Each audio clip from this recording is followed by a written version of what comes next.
Good morning सभी को। Video में मॉर्निंग को रिकॉर्ड करना आपको पता ही होगा, अभी इससे पहले वीडियो में बताया था। चलिए कल जो एचसीएफ जो क्वेश्चन छूट चुका था, जितना हम लोग पढ़ चुके थे, इसका ये एचसीएफ एलसीएम का ये सेकंड पार्ट हम लोग पढ़ने वाले हैं। एचसीएफ एलसीएम में हमने कब पढ़ चुका था, एक सिंपल मेथड भी पढ़े थे, मल्टीपल और फैक्टर मेथड समझ चुके थे।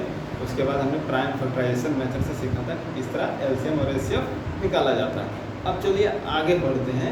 एलसीएम और एचसीएफ का और एक प्रॉपर्टी होता है, ठीक है।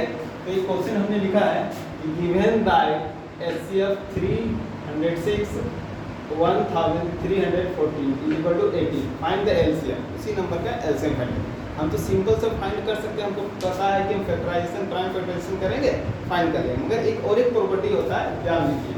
जब कभी दो नंबर हमको दिया रहता है, जब कभी हमको दो नंबर दिया रहता है, इसको नोट कर लीजिएगा। जब भी कोई दो नंबर एक फॉर्म होता है, फॉर्मूला कहता है एचसीएफ इनटू एलसीएम, मतलब product of HCF and LCM is equal to होता है product of two numbers, product of two numbers.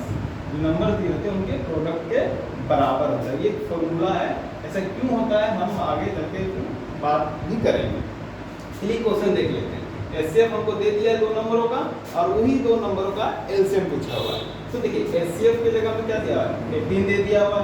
LCM को हम एलसीएम की ही फॉर्म में लिखेंगे, प्रोडक्ट ऑफ टू नंबर, मतलब 306 इंटू 1340, यही फॉर्मूला है। अब देखिए एलसीएम हमको निकालना है, तो एलसीएम इज इक्वल टू हम बोलेंगे 306 इंटू 1340 अपॉन 18। अभी 18 का टेबल से डिवाइड करें, क्योंकि हमने कल बताया था कि डिविजिटी रूल।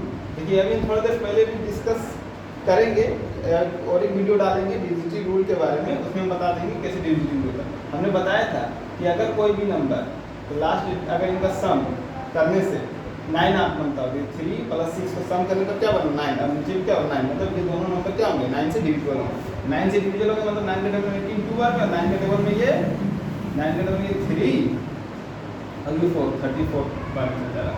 फिर ये आपका 2 का टेबल से 17 बार में जा रहा, मतलब 17 और इनको इंटू करेगा 3114 इंटू 17 करते हैं। चलिए लिखते हैं 3114 इंटू 17, 8 एंड 2 है 9 1 एंड 2 9 4 1 3 1।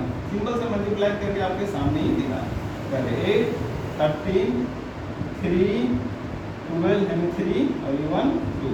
ये क्या आ गया आपका एलसीएम 2 3 3 3 8। ये आपका एलसीएम निकल गया। ये आपका क्या निकल गया, एलसीएम निकल गया। ऐसा क्यों होता है, LCM equal to product of two number. चलिए इनके बारे में हम बात करते हैं। क्वेश्चन था ये एग्जाम में पूछा हुआ क्वेश्चन है। हम पहले ही बता चुके हैं कि हम जितना भी क्वेश्चन उठा रहे हैं वो सब प्रीवियस ईयर्स का क्वेश्चन है, जो पूछा है, जो पूछने का चांसेस रहता है। ऐसा क्वेश्चन एग्जाम में आपका पूछा जाता है। तो चलिए इसको नोट डाउन करके आगे फिर नेक्स्ट क्वेश्चन की ओर बढ़ते हैं।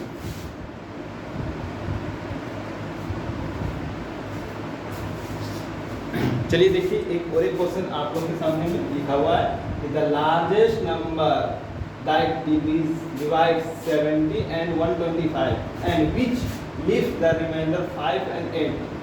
कहता है कि एक ऐसा नंबर, एक ऐसा बड़ा नंबर खोजिए जिसको हम 7 से डिवाइड कर दें, मतलब उस नंबर को 7 से डिवाइड करें और फिर उसी नंबर को 25 से डिवाइड करें। दोनों केस में 5 और 8 रिमाइंडर बचेगा, ठीक है। तो देखिए पहला क्वेश्चन जो पूछ क्या है वो समझने का कोशिश करते हैं। मतलब एक ऐसा नंबर सोचते हैं, जैसे मान लीजिए नंबर मेरा, मान लेते हैं कि एक नंबर है मेरा, ठीक है, लेट कर लेते, लेट नंबर मेरा मान लीजिए a। मतलब अगर हम a से 70 को डिवाइड करेंगे तो मेरा रिमाइंडर कितना बचना चाहिए, 5 बचना चाहिए। और उसी नंबर को a से ही अगर हम 125 को डिवाइड करें तो रिमाइंडर क्या बचना चाहिए, रिमाइंडर मेरा 8 बचना चाहिए। तो बताइए कि वो एक कौन सा नंबर होगा, एक कौन सा नंबर। ऐसा केस में हम कैसे बनाएंगे कि एक कौन सा नंबर होगा, कैसे निकालेंगे। तो देखिए, तो ऐसा नंबर हमको ढूंढना है जो 70 से मतलब 7 मतलब उस नंबर को 70 से डिवाइड करें रिमाइंडर 5 बचेगा, और उसी नंबर को अगर हम 125 से डिवाइड करते हैं तो 8 बचेगा। तो ऐसा कैसे देखिए, जब रिमाइंडर कब बचता है, एक गौर करिएगा। जैसे हमने एक नंबर लिखा है 7 3 और ये 3 है, ठीक है, 3 से डिवाइड करते हैं। जब हम डिवाइड करते हैं 2 बार में 6 1 कितना है 4 2 तो 1, तो रिमाइंडर 1 बचा। अगर गौर करिए, अगर ये जो रिमाइंडर बचा, ये जो मेरा डिविडेंड है, डिविडेंड इसको बोलते हैं 73 मेरा डिविडेंड है। अगर हम 73 में अगर रिमाइंडर जो बचता है 72 सब्ट्रैक्ट कर दे, जो बचा 72, वो क्या 3 से डिविजिबल होगा क्या? नहीं, आप कहेंगे आसानी से हो जाएगा। तो उसी तरह जो मेरा, अगर हम 70 मेरा डिविडेंड है और रिमाइंडर मेरा 5 बचा, अगर हम 70 से, अगर हम 70 में हम 5 माइनस कर दे तो बच रहा है आपका 65। मतलब हमको पता है कि 65 जो होगा वो डिवाइड हो जाएगा, पूरी तरह डिवाइड हो जाएगा किससे? ए से। उसी तरह यहाँ पर 125 में 8 रिमाइंडर बच रहा था, उसी तरह अगर 125 में अगर हम 8 माइनस कर दें तो मेरा जो नंबर बच रहा है 170 मतलब हम बोल सकते हैं 117 भी क्या होगा? पूरी तरह डिवाइड हो जाएगा ए से।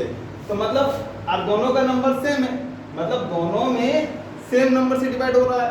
तो इन दोनों का हम क्या करेंगे? इस केस में इन दोनों का हम एचसीएफ निकाल लेंगे, क्योंकि दोनों नंबर, अगर दोनों नंबर सेम नंबर से डिवाइड हो रहा तो इनमें जो नंबर आ रहा होगा वो क्या कहलाएगा? एचसीएफ कहलाएगा। तो हम क्या करेंगे? HCF of 65 and 117। एचसीएफ तो आपको निकालना हम पता ही चुके हैं कि एचसीएफ कैसे निकालना है, प्राइम फैक्टराइजेशन में बोले थे करने के लिए। ठीक है, तो कितना बार में लेंगे? तो ये आपको 5 बार में जा रहा है, कितना बार 5 बार में जाएगा? तो 13 बार, फिर 13 से इसको हम दे देंगे तो कितना बचेगा? 1, और फिर 117 का, तो ये देखिए 117 आपका जा रहा है 3 बार में, 3 बार में जा रहा है, 3 बार में 9 बार, फिर 3 बार में 30। तो देखिए अब अगर हम लिखते हैं 65 का फैक्टराइजेशन 5 और 30 और 117 का फैक्टराइजेशन हम लिखते हैं तो 3 का पावर 2 × 30।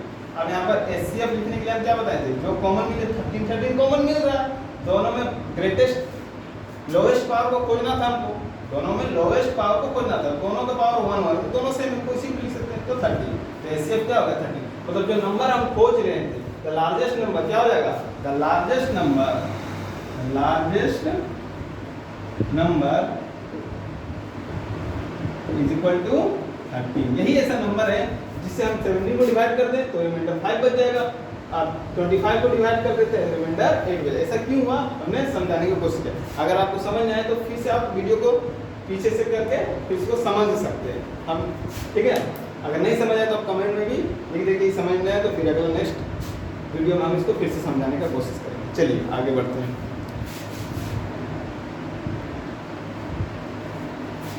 चलिए आप लोग के सामने और एक क्वेश्चन लिखा हुआ है, क्या कह रहा है?